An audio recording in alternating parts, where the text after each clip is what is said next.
Good morning. টানটানান, এই দেখো হয়ে গেল আমার পি পোলাও রেডি। চটজলদি নামাবার আগে দিয়ে দিলাম 2 চামচ ঘি আর একটুখানি গরম মশলা, ব্যাস দারুণ খেতে হয়েছে। এই দেখো আমার মাছটাও হয়ে গেল। তাহলে পি পোলাও আর দই মাছ আজকে আমার লাঞ্চ।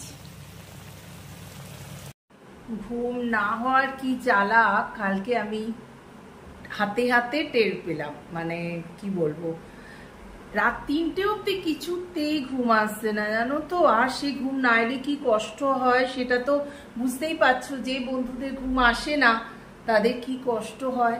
তা সত্ত্বেও সকালে উঠে পড়েছি, যত উল্টোপাল্টা কথা মাথার ভেতর এসে ভিড় করছে, সে কি ছটপট করছি, কেন যে এরকম হলো জানি না। যাই হোক, চলো আজকে একটা নতুন ব্লগ স্টার্ট করে দেবো। আর সারাদিনে অনেক কিছু করার আছে, আমার সঙ্গে থেকো। টাটা।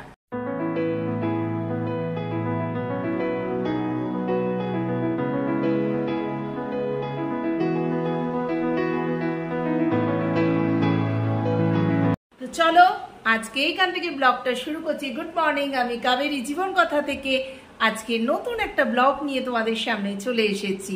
আজকে সারাদিন কি কি করি কি না করি আমার সঙ্গে থেকো, অবশ্যই তোমাদের সাথে আমি থাকবো।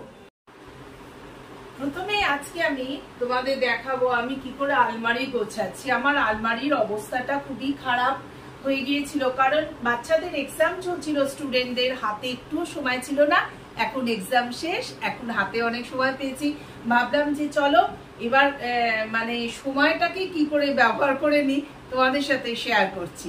দেখো, এই হচ্ছে আমার আলমারি।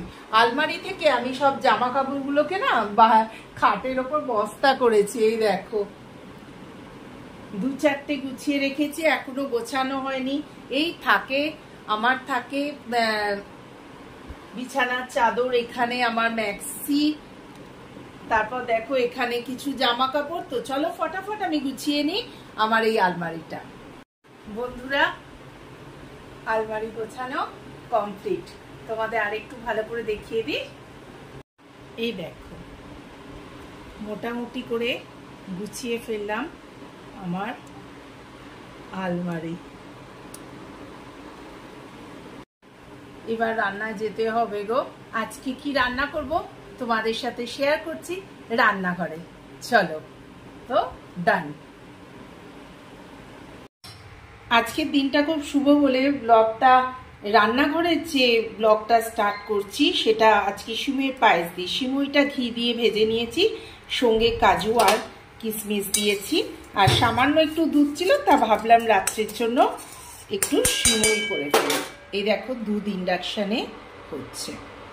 চাল ধোয়ার ফাঁকেই আমার রেডি হয়ে গেল সিমুইয়ের পায়েস। একটু পাতলা রেখেছি, দেখো গরম গরম আছে তো, তাই একটু পাতলা রেখেছি, একটু পরে বসে যাবে ঠান্ডা হয়ে গেলে। আর দীপঙ্কর একটু পাতলাই ভালোবাসে। চলো ভাতটা বসিয়ে দিই চট করে। পায়েসটা হয়ে গেল। আজকে ভাবছি লাঞ্চে কি করবো জানো, দাঁড়াও, লাঞ্চে করব একটু ফ্রোজেন কড়াইশুঁটি আছে, তাই দিয়ে একটু পি পোলাও মতো করে নেবো, আর একটু দই মাছ করে নেবো। এই দেখো 1 কাপ বাসমতি চাল দিয়ে নিলাম। চালটাকে ভালো করে ধুয়ে নিই।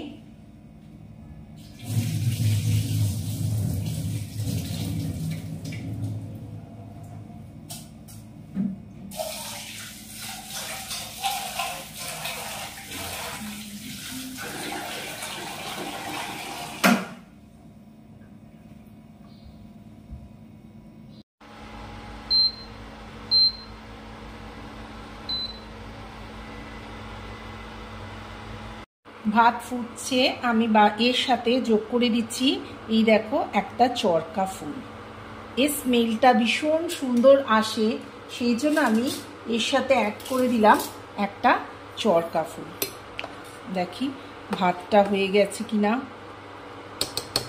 বাহ, মনে হচ্ছে ভাতটা হয়ে গেছে। বাসমতি চাল তো চটজলদি হয়ে যায়। ভাতটা আরেকটু বাকি আছে, যতক্ষণ হচ্ছে চলো ততক্ষণ আমরা মাছটা একটু ম্যারিনেট করে নিই। একদম বরফ হয়ে আছে। জলদি রান্না করে ফেলি আমি। এর ভেতর ঘি দিয়ে দিলাম 2 চামচ, এর ভেতর জিরে আর শুকনো লঙ্কা চিড়ে দিয়ে দিলাম। এবার দেখো ভাতের ভেতর অলরেডি আমি একটুখানি নুন মিশিয়ে দিয়েছি। আমার হচ্ছে ফাঁকিবাজি রান্না, জানো। দেখো এর সাথে এবার কড়াইশুঁটি দিয়ে দেবো।